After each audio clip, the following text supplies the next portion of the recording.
Hi, I'm Matt Renfrey and I help wine businesses sell more wine at higher margin.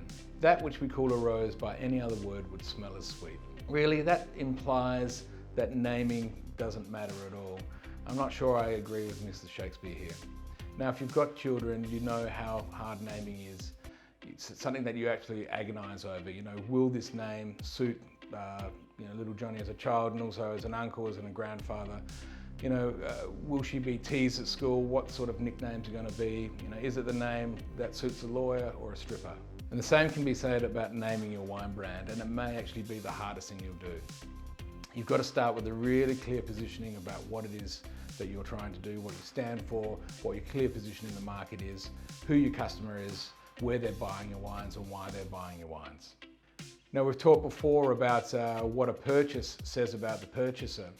It's a very different sort of wine that someone would buy to take to a friend's place for a barbecue, as opposed to, say, giving as a gift to an in-law or such. And then you've got restaurants and bars. So on a menu, you can't hide behind a fancy label. You've only got your reputation and your name to make that sale.